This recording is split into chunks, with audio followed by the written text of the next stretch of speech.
پیش خدمت ہے کہانی جنزاد اور اسما کا چوتھا حصہ۔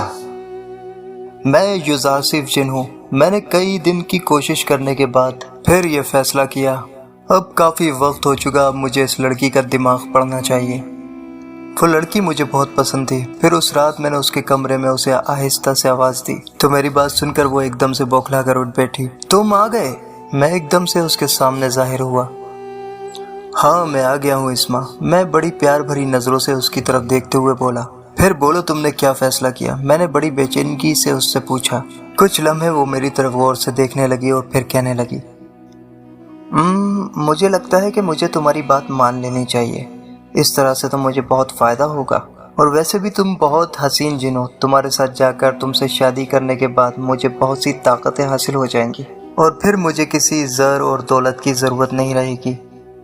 میں اس لڑکی کی بات پر بہت خوش ہو گیا۔ اس لڑکی نے بہت ٹھیک فیصلہ کیا تھا۔ میں نے کہا، ہاں میں جانتا ہوں کہ تم نے اپنے بارے میں بالکل ٹھیک فیصلہ کیا ہے، لیکن میں چاہتا ہوں کہ اس دنیا سے تمہیں لے جانے سے پہلے تمہاری کچھ مدد کر سکوں۔ تمہیں جو غم ہے، تم اپنی ماں اور بہن کے لیے کچھ کرنا چاہتی ہو۔ پھر اس نے اپنی کہانی سنائی کہ کیسے اس کے ظالم چچا نے اس کے والد کی موت کے بعد سب کچھ ان سے چھین لیا اور انہیں دھکے دے کر گھر سے نکال دیا۔ میں اسما کی بات دھیان سے سن رہا تھا۔ بات سنتے ہی سنتے اس کے چہرے پر گہرا دکھ اور غم دکھائی دے رہا تھا۔ اس کی بات سن کر میرے اندر نہ جانے کیا اچانک سے ہی ٹوٹ گیا۔ میرا دل غم سے بھر گیا۔ یہ کیوں ہوا؟ اس کی طرف دیکھ کر میں اندر ہی اندر اچانک ہی غم کی لہر کیوں ابھری؟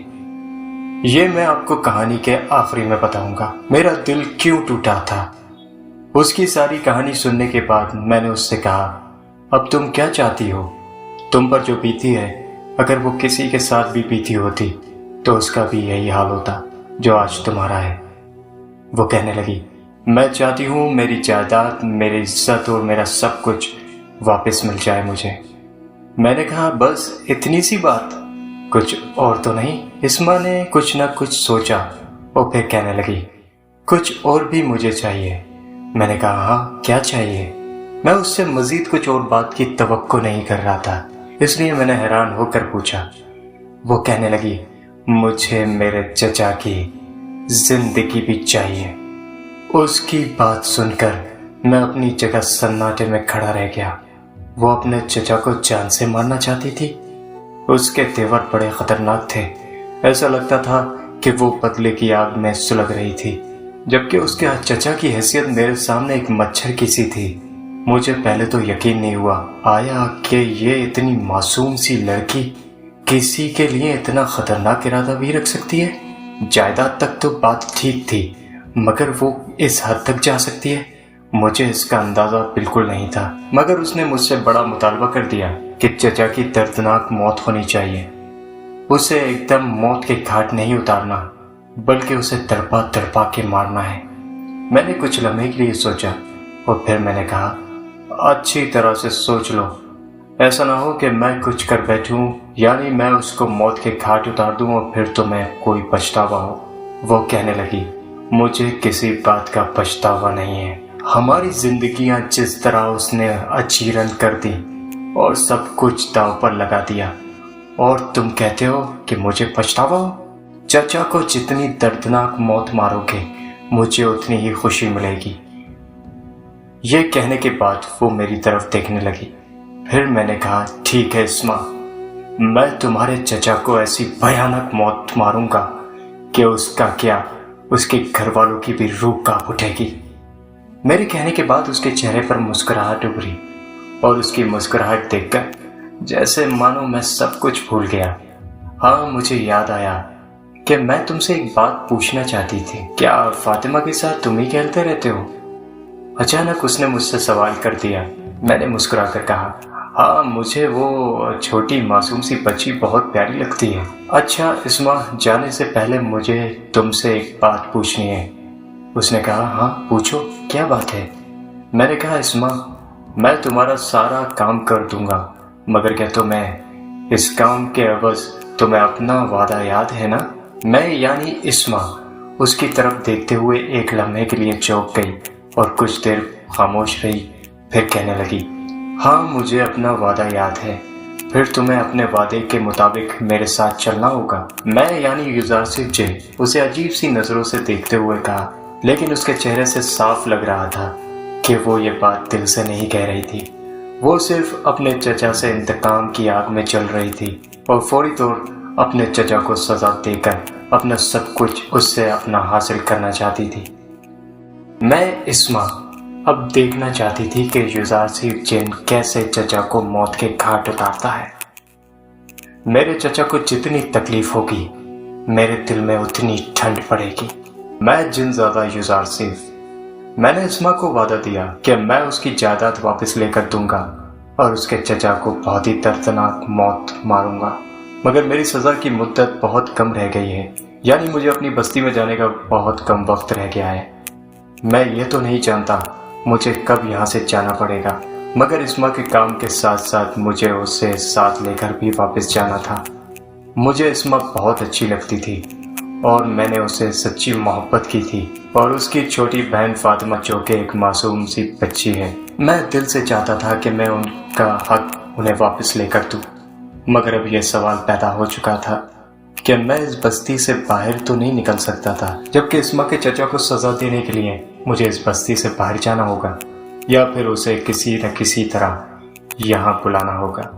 مجھے اسے بلانے کے لیے یہاں پر کیا ہتھ کنڈا استعمال کرنا چاہیے؟ یہاں رہنے والا لڑکا توصیف اور اسما کے چچا کا لڑکا عمیر دونوں بھائی ہیں۔ اگر میں کسی نہ کسی طرح توصیف کو استعمال کروں اور عمیر کا دماغ قبضے میں لے کر اسے یہاں بلا لوں تو پھر وہ اپنے بیٹے کی زندگی بچانے کے لیے دوڑا چلا آئے گا، اور اس کے علاوہ مجھے اور کوئی طریقہ نظر نہیں آ رہا تھا میں اسما کے چچا کو کسی نہ کسی طریقے سے یہاں لے آ سکوں۔ مجھے توصیف کا دماغ اپنے قبضے میں کرنا ہوگا تاکہ وہ عمیر کو لے کر اس گھر میں داخل ہو۔ اس بات کا کسی کو علم نہیں ہونا چاہیے تھا، حتیٰ کہ اسما کو بھی میری کسی بھی کارروائی کا علم نہیں تھا۔ توصیف کے ذریعے اس کام کو کرنا تھا۔ شام کو وہ لڑکا توصیف اس گھر میں آیا تو میں نے اس کا ذہن اپنے قابو میں کر لیا۔ وہ صحن میں اسما کے پاس کھڑا تھا۔ میں فوراً صحن میں آ گیا اور میں نے اس کی طرف غور سے دیکھا۔ میری آنکھوں میں سے ایک باریک سی اور سرخ لکیر نکلی اور توصیف کی آنکھوں سے ٹکرائی اور توصیف کا دماغ میرے قابو میں آ گیا۔ میں نے اس کے دماغ میں یہ بات کھسیڑی کہ اسے کسی بھی حال میں عمیر کو لے کر اس گھر میں داخل ہونا ہے۔ اب میرا کام ختم ہو چکا تھا۔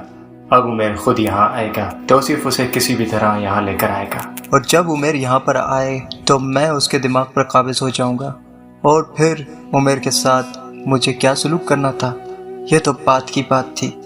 عمیر یہاں آئے گا تو یہاں سے واپس نہیں جائے گا، اور پھر وہ اس کے پیچھے بھاگا چلا آئے گا۔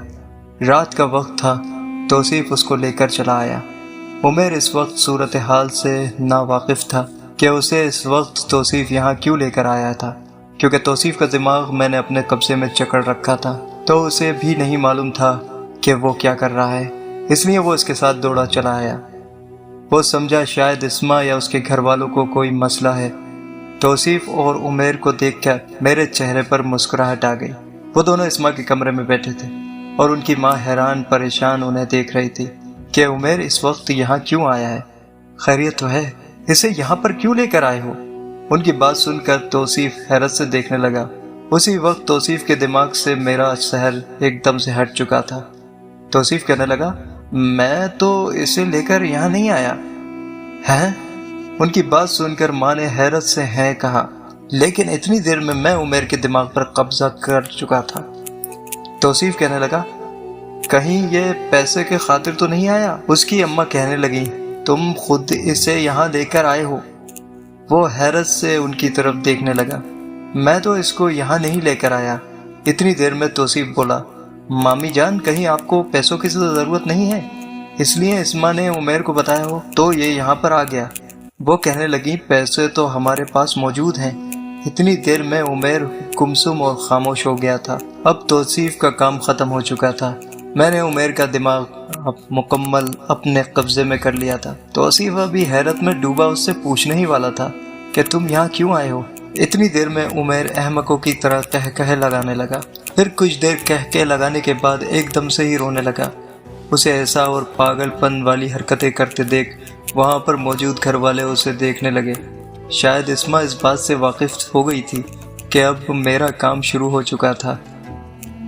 اس بات کا توصیف کو بھی علم نہیں تھا کہ عمیر کے دماغ پر کس کا قبضہ تھا۔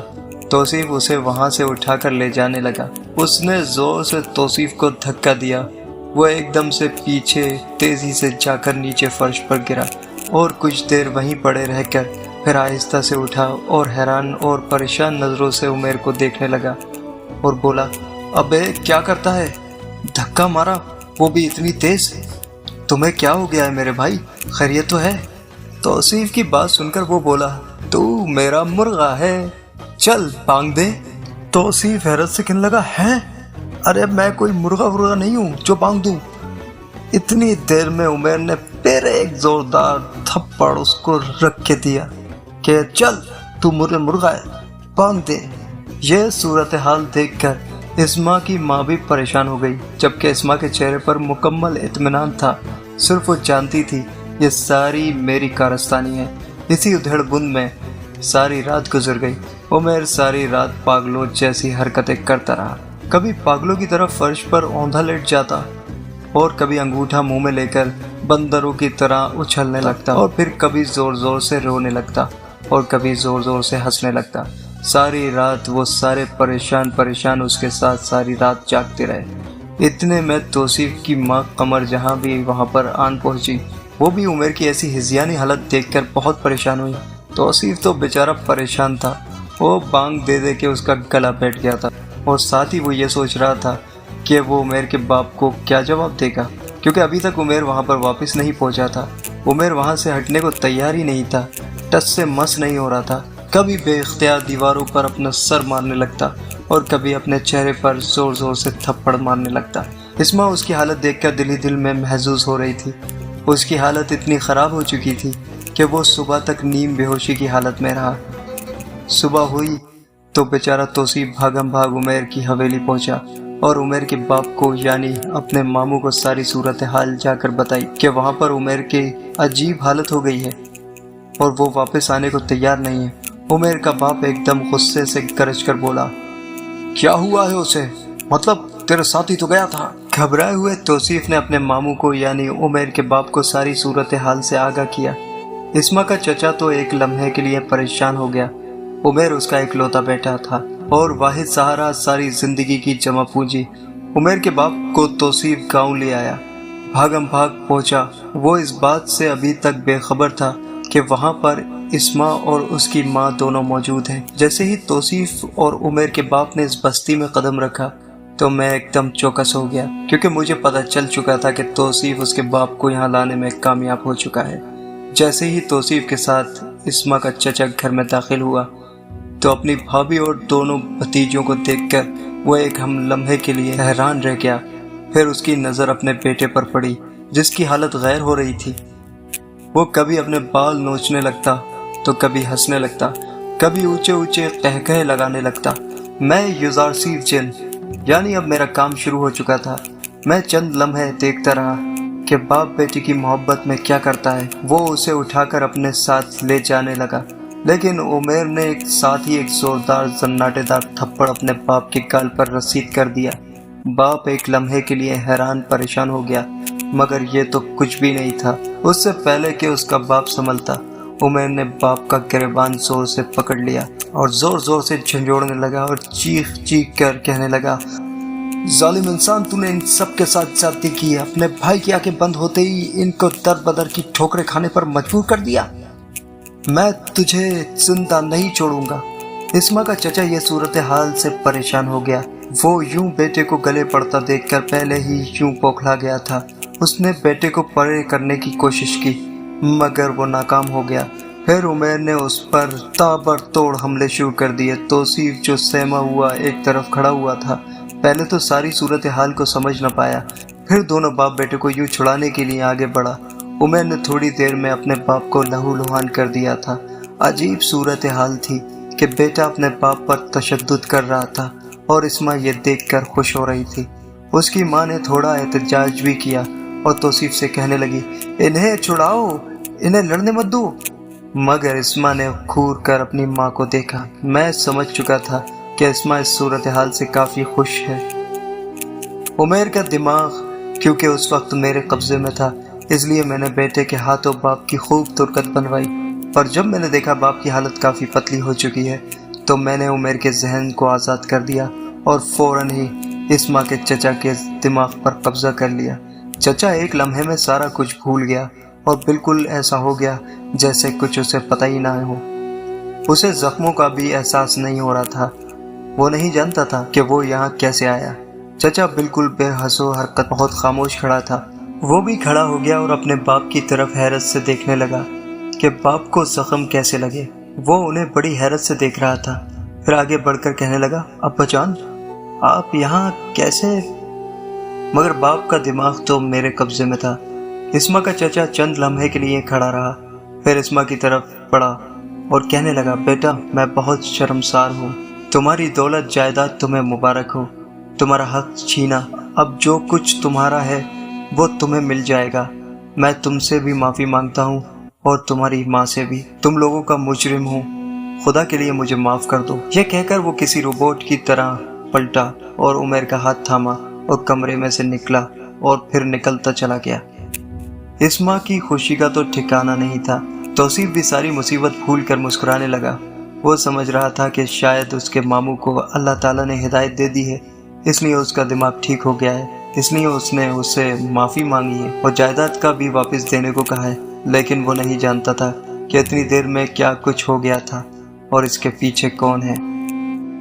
اسما کی ماں جو سجدہ شکر بجا لائی۔ رات ہوئی تو میں نے کہا، اسما میں نے تمہارا کام کر دیا، اب تمہارا چچا تمہاری جائیداد اور سب کچھ خود بخود تمہارے حوالے کر دے گا۔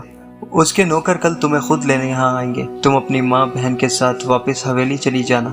میری بات سن کر وہ اتنی خوش ہوئی کہ اس کی خوشی کا ٹھکانہ نہیں رہا، اور اس کے چہرے پر خوشی دیکھ کر مجھے اندر ہی اندر بہت خوشی ملی۔ میں نے اس کی طرف دیکھتے دیکھتے دل ہی دل میں کہا، اسما تم کیا جانو کہ میں تم سے کتنی محبت کرتا ہوں، یہ تو کام ہی نہیں تھا، میں تمہارے لیے تو وہ کچھ کر سکتا ہوں جو تمہارے فہم و گمان میں بھی نہیں ہے۔ تم سے آج تک کسی نے اتنی سچی محبت نہیں کی ہوگی۔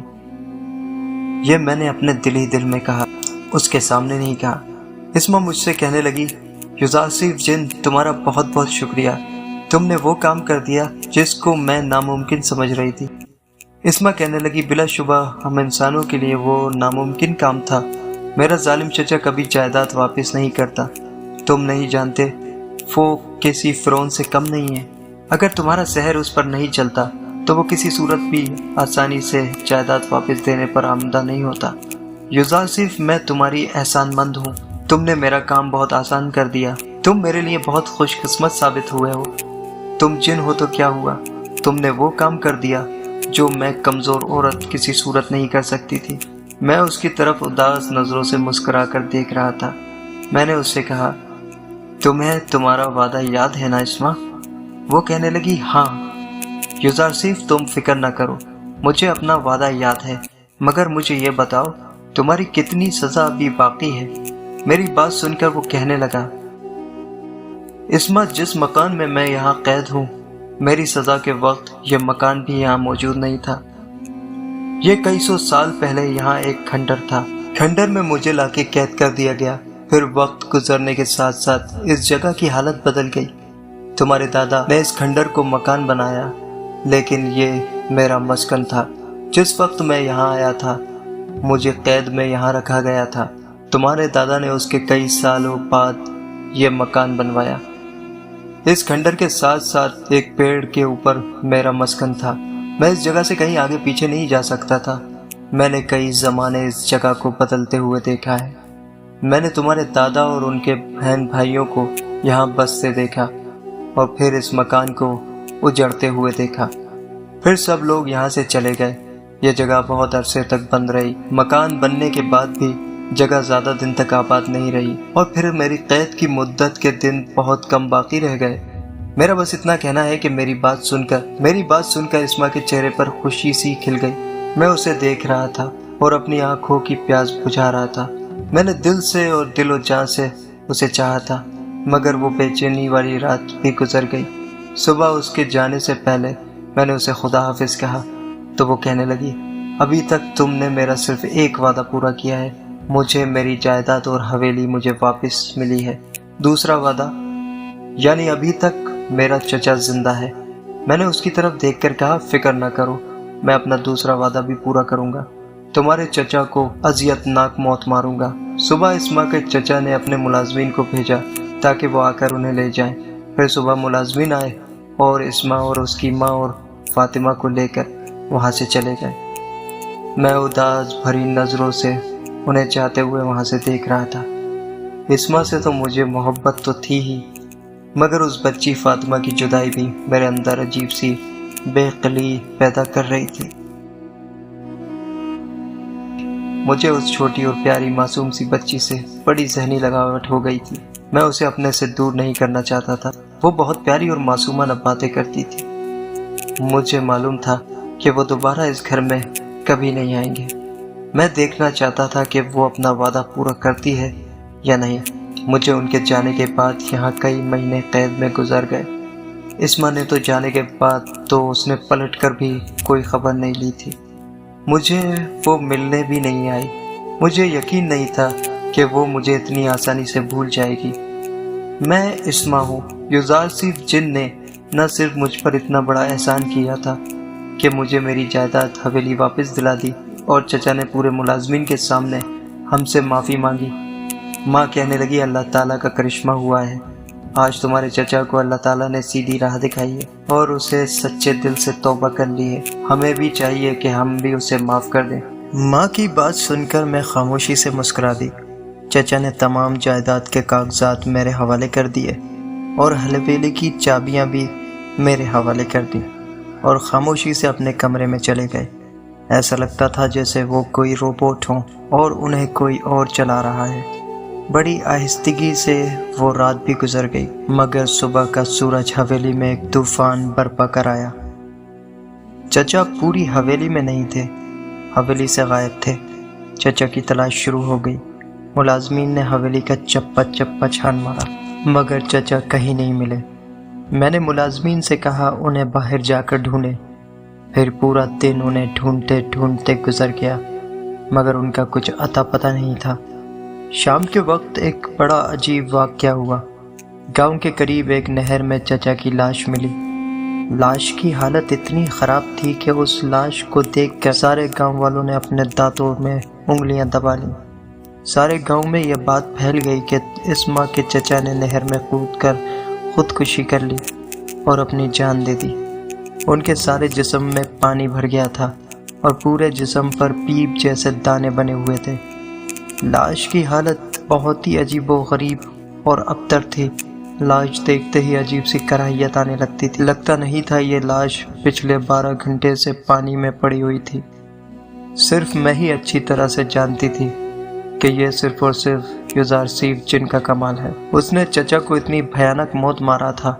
اس نے کتنی آسانی سے چچا سے ہمیں جائیداد کے کاغذات اور حویلی ہمیں دلوائی، اور پھر چچا نے اپنے ہاتھوں خودکشی کر لی اور کسی پر الزام بھی نہیں آیا، اور چچا کو اس کے کیے کی سزا بھی مل گئی۔ عمیر باپ کی لاش دیکھ کر سکتے میں آ گیا اور دھاڑے مار مار کر زاروں قطار رونے لگا۔ اس کی حالت دیکھ کر ایک لمحے کے لیے اسما کا دل پگھلا، پھر اس نے اپنے دل کو دبک دبک کر سلا دیا۔ ظالم انسان کا یہی انجام ہونا چاہیے تھا۔ عمیر اپنے باپ کے مرنے پر بہت غمزدہ تھا۔ اسما کے چچا کی تدفین کر دی گئی۔ آج اسما کا دل بہت مطمئن تھا۔ توصیف اور اس کی ماں قمر جہاں اس صورتحال میں یہ سوچ رہے تھے کہ خوشیاں منائیں یا سوگ منائیں۔ ایک طرف تو قمر جہاں کو اپنے بھائی کی موت کا دکھ تھا، اور دوسری طرف یہ خوشی تھی کہ اسما اور اس کی ماں کو جائیداد واپس مل گئی ہے۔ لیکن قمر جہاں کا دوسرا بھائی بھی انتقال کر گیا تھا، جس کا اسے دل سے دکھ تھا۔ حویلی پہ ایک بار پھر اسما کا راج قائم ہو گیا۔ اسما اتنی خوش تھی کہ اسے زندگی کی ساری خوشیاں مل گئیں۔ چچا کی موت کا اسے کوئی دکھ نہیں تھا اور نہ ہی کوئی افسوس۔ عمیر تو بیچارہ بالکل اکیلا ہو گیا تھا، ہر وقت اپنے کمرے میں پلنگ پر پڑا رہتا۔ اس کا حصہ حویلی میں الگ تھا۔ نوکر چاکر سب اسما کے تابعدار ہو گئے تھے۔ اس حویلی سے اسما کی بڑی یادیں وابستہ تھیں۔ وہ سوچ بھی نہیں سکتی تھی کہ اللہ تعالیٰ نے غیب سے اس کی مدد کرے گا، لیکن یہ سب کچھ یزار صرف جن کی وجہ سے ہوا تھا۔